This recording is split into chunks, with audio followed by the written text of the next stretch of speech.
And everyone else is over us. That's what you're gonna. The Bible tells you all this. But you know, there's a lot to say. But I know you guys gotta go. So you know, take care, man. You're Israelites here. You're Israelites here.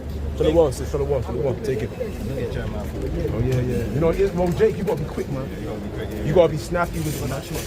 Yeah, man. You know what I mean? You got like 2 minutes to land with them, man. Otherwise, yeah, that's it. Yeah, the Lord will give the increase, innit? Oh yeah, I remember those guys in Peckham. Where are these guys? You're too late now, man. You know, you wasted all that time monkeying around, catching train. Because remember, if Jake really, if the Most High opened up the minds of our people for them to truly understand the importance of this, they would have missed their train, man. They would have said, "Man, fuck that. I'm trying to get this." Standing right here with me. I'm trying to get this motherfucker, man. Oh, let's see it. Oh. They would have said, "Let me buy a chair. Let me buy a fold-up chair. And just sit there, buy a little drink, and just listen, man." You know, they would have this on repeat. You know when you go to bed and you fall asleep to the sound of the hearing this word, man. You know what I'm saying? Look at this precept. This is Matthew chapter 13, verse 44. Again, the kingdom of heaven is like unto treasure hid in a field. Well, what's the field? The field is what? The field, let me jump to verse 38. The field is the world. Right? The good seed are the children of the kingdom, but the tares are the children of the wicked one. So we know the field represents what? The world, the symbolic of the world itself.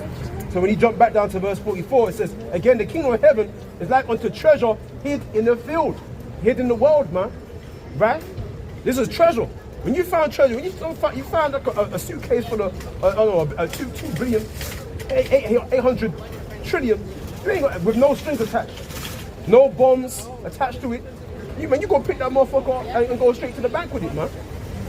But you see our people, they're missing, they don't have the eyes to see the value of what's right in front of them.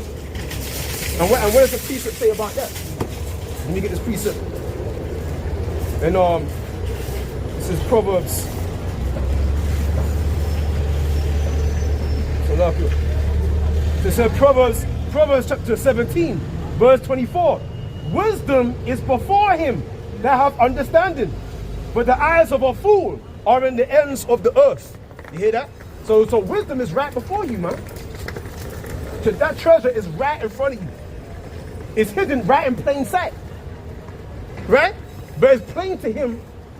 That's we say the words of the Lord are plain to them that are believe, but a stumbling block unto the wicked. You don't have to hear them. Right. Scary, man. The angels is blocking. You're hearing the word. You know what I'm saying? Okay, are you crazy? I just read it. Yes, you know what I'm saying? And they don't get it. Right? But that's the answer that the Lord isn't giving them. So yes, it says, wisdom is before him that have understanding, but the eyes of a fool are in the ends of the earth. Look at these people looking for something. What are they looking for, man? It's right in front of you. But they're showing that our people are foolish. And the Bible actually tells you that. My people are foolish. That's children. Yeah. You know what I'm saying? Let me get that right now. So it says Jeremiah chapter 4, verse 22. Let me start from verse 21. And let me start from verse 19. My bowels, I am pained at my very heart. My heart maketh a noise in me. I cannot hold my peace, because thou hast heard, O my soul, the sound of the trumpet, the alarm of war. Destruction upon destruction is cried, for the whole land is spoiled. Suddenly are my tents spoiled, and my curtains in a moment. Right, talking about all the nuclear destruction that's coming. How long shall I see the standard, and hear the sound of the trumpet? For my people is foolish. They have not known me. They are such as children, and they have none understanding. They are wise to do evil, but to do good, they have no knowledge, man. See that? My people are foolish. And you see that? The eyes of a fool. Look at the people looking for something. You're looking for treasure. The treasure is hidden right in front of you. All right? Let me get that right here. Let me get this. This is our Proverbs. So look here. This is Proverbs chapter 3, verse 13. Happy is the man that findeth wisdom. You find that treasure. And the man that getteth understanding. For the merchandise of it is better than the merchandise of silver, and the gain thereof than fine gold.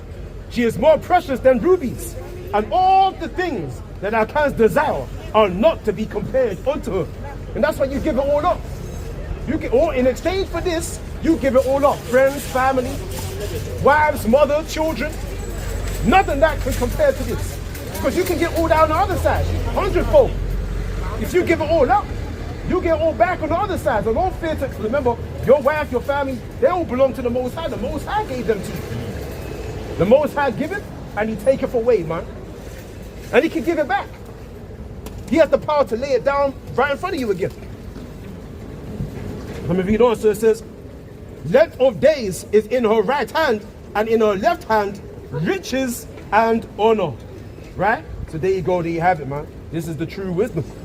Okay, jump back to Matthew 13, verse 44. Again, the kingdom of heaven is like unto treasure hid in a field, the which when a man hath found, he hideth, and for joy thereof goeth and selleth all that he hath, and buyeth that field. Right, you give it all up, right, for this wisdom, knowledge, and understanding. Right? Again, the kingdom of heaven is like unto a merchantman seeking goodly pearls, who, when he had found one pearl of great price, went and sold all that he had and bought it, man. You see, there you go, there you have it. Let me get this precept, Matthew 19. Damn, I'm missing around.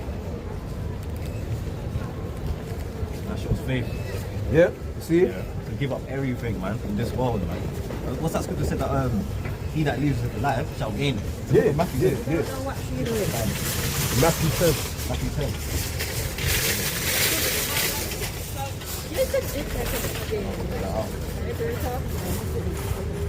Matthew 39. Verse 39. First, start from verse 35. This is Matthew 10, verse 35. For I am come to set a man at variance against his father, and the daughter against her mother, and the daughter-in-law against her mother-in-law. A man's foes shall be they of his own household. He that loveth father or mother more than me is not worthy of me. Right, because remember, as I said before, nothing else can be compared to this knowledge. Come on. And he that loveth son or daughter more than me is not worthy of me. Right. If you look, I mean, when the time comes, when the elites come through and they send them UN troops and to summary execute your family, right? Because they're trying to get you to snitch on other brothers in the truth. Where's this guy? Where is he? Right, kill his mom. Right, where is the guy? Where is this guy? Where is he? Where does he live? And so we saw you. We got the footage of you out there teaching with him. Where is he? What's his number? Do you want to speak? All right, kill his children. Right? If you love your children, father or mother, more than me, you're not worthy. Because remember, in that time, you're going to be operating off of that. I don't want my mom to die. Man, listen, the Most High can bring your mom back to life in the spirit, in the kingdom. As one of your descendants, man. Right? You see your mom again in the world to come. She might die because she don't believe in this. Your dad too, they're going to come back as your children. As your offspring.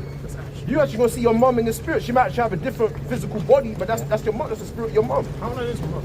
Huh? You're gonna know. See, remember, you're gonna have immortal powers. You're gonna know who's who. Just like Yahweh Shai. In fact, let me get that piece. Even Job lost all his wives and all his money and everything. Yep. Almost like double it onto him anyway. This is John chapter 2, verse 24. But Yahweh Shai, in fact, let me start at verse 23. Now, when he was in Jerusalem at the Passover, in the feast day, many believed in his name when they saw the miracles which he did. But Yahweh Shai did not commit himself unto them, because he knew all men, and needed not that any should testify of man, for he knew what was in man. Right? Because Yahweh Shai knew all men and what was in them. Right? Just like Yahweh Shai, he knew that what's it? Judas was going to betray him. He knew that Judas was going to betray him, but he also knew that what's his name? John the Baptist was Elijah, reincarnated, man. Yeah, so he knew all men. He knew what was in men. Yeah. Let me get that. He knew what was in man. Okay, let me get this right now. This is Matthew chapter 11, verse 12. And from the days of John the Baptist until now, the kingdom of heaven suffereth violence, and the violent take it by force. Right, so the kingdom of heaven talking about our people, us as a nation. We're the kingdom of heaven. We suffer violence, and the violent take us by force. Who's the violent? Esau, Edom, the Roman Empire. They took us by force. Look what they did to all the children of 2 years old and under during the time of King Herod. They killed all of them. King Herod had them all killed in search of Yahweh Shai. So the kingdom suffered violence, right? Let me read this. For all the prophets and the law prophesied until John. And if ye will receive it, this is Elijah's or Elias, which was for to come. Right, so that's what Yahweh Shai was saying. John, that's Elijah, for to come. Right? So there you go. That's, like I said, that Yahweh Shai had that power to know who was who. Okay, so it's like you in the kingdom. Remember what Yahweh Shai said, you can have greater powers. You have greater powers than me. Imagine, I wasn't Yahweh Shai. No. It said you gonna do great. He said you gonna do greater works, so you gonna do greater works. No greater power, you gonna do greater works, so nothing. So imagine that what he's coming. You know when he said that? The level that Yahweh Shai is coming on, nuts. Yeah. I don't feel worthy to like think that I'm gonna do great work in Yahweh Shai. Like it's crazy. What it means is that when Yahweh Shai was on earth, see the miracles that he was doing. We're gonna do greater than that. So he's coming on an insane level. Yeah. So remember, Michael, oh man. Yeah, he's coming back with greater power than he did when he walked 2,000 years ago. How should I say second? He's coming back to lay the murder game down, man. He's coming back to lay the killing, on the killing spree, man. Yahweh Shai's coming back because he came as a sheep, right? Docile, right? He let people fuck him up and whatnot. But Yahweh Shai's coming back with vengeance. Conquering lion. Yeah, he remembered the centurions that jabbed him when he was on the cross. It's fresh, man. It was like 2 days for him. Yeah, 2 days ago. Yeah, it was two days ago, man. He's been jamming there, according to us, for 2,000 years. But to him in the spirit realm, it's 2 days. Why are the times different? Why are they different? Why are they not the same? Spiritual one. The spiritual one slows down, man. When you go to bed and you're having a dream, it feels like it's been 10 minutes. And then And then you wake up and it's like, oh my God, it's been hours. Yeah, but the spiritual one I remember the Most High is immortal. Right? All the spirits up there is immortal, man. Yeah. So when you're immortal, you got all the time in existence. So things play out a lot slower. Alright? Do you understand what I'm saying? But yeah. You see that? So there you go, that's what I'm talking about. Back on, let me get that precept. What's that precept? Yeah, so I was looking at the days, man. You just got here, like, how What's that precept? That's an yes. That's right, Albert. Give me Ecclesiasticus chapter 18. Ecclesiasticus, Yeah. Verse 9. Sirach 18, verse 9. We're gonna close up in a minute.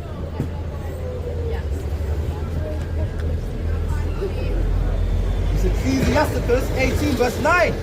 The number of a man's days at the most are 100 years. Right, stop. You said the number of a man's days at the most are 100 years, right? Come on. As a drop of water unto the sea, and a gravel stone in comparison of the sun. So are the 1,000 years to the days of eternity. So read that part again. Verse 9, yeah? Yeah. Ecclesiasticus 18 verse 9. The number of a man's days are at most 100 years. Right, come on. As a drop of water unto the sea, and a gravel stone in comparison of the sun. So are 1,000 years to the days of eternity. Right, so compare one drop here to the whole abundance of the Atlantic Ocean. The depth of it, one small little drop. that is crazy. And compare that to the vastness and the depth of the whole Pacific Ocean, the Atlantic Ocean, all the oceans combined. Compare that one small little drop. So compare 1,000 years to eternity. You can't even fathom that. You can't fathom that. Do you understand? That's what I'm saying. Like 2,000 years. What is that in comparison? And more. And that, when I was like, before I was in the truth, yeah, when I was in the church and all that, yeah, I was like, what's in the book of Genesis, they told Adam, on this day you shall surely die. Yeah. And they went on to live like 930 something years. I'm like, hold on, he didn't die that very day. Yeah. But according to the Lord, he died that day. Yeah. Because the day unto the Lord 1,000 years. Became mortal. Adam didn't even make it to a day according to the Lord. Yeah. You see, but that's in 2 Peter's. Right? You know, you two are Israelites. You know, there you go. Compare 1,000 years to the days of eternity. And who's the eternal one who sold? That's the heavenly Father. It's the Most High. Let me get this on right now. I believe Isaiah, if I'm not mistaken. Once he gets a hold of his leg and just walks jaw, it's over. So it says, Isaiah, the prophet Isaiah 57, verse 15. For thus saith the high and lofty one that inhabiteth eternity, whose name is holy. I dwell in the high and holy place, with him also that is of a contrite and humble spirit, to revive the spirit of the humble, and to revive the heart of the contrite ones. Right, so the Lord, even though he be high, he's going to revive the spirit of the lowly, man. The contrite ones, the ones that are broken in heart for their sins, of the heart broken in state. Remember, we're the broken, dry bones. You're the broken bones. We say, man, shut up, one. You see that? The Lord's going to revive, because when you revive something, we bring vitality. Revive comes with vitality, life. The Lord's going to bring that life back into us. I mean, we were dead. We're dead people. We had no history, no knowledge of ourselves, no pathway, no guidance as a nation. We're just broken against one another. We are a dead people. These nations don't recognize us as being Israelites. Otherwise, they bow down. The sooner they see a black person in the street, they bow down. Man. When the Lord would have came back and they truly understood who all these nations, man. Do you understand?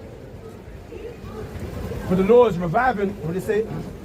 Revive the contrite and humble spirit, to revive the spirit of the humble and to revive the hearts of the contrite ones, man.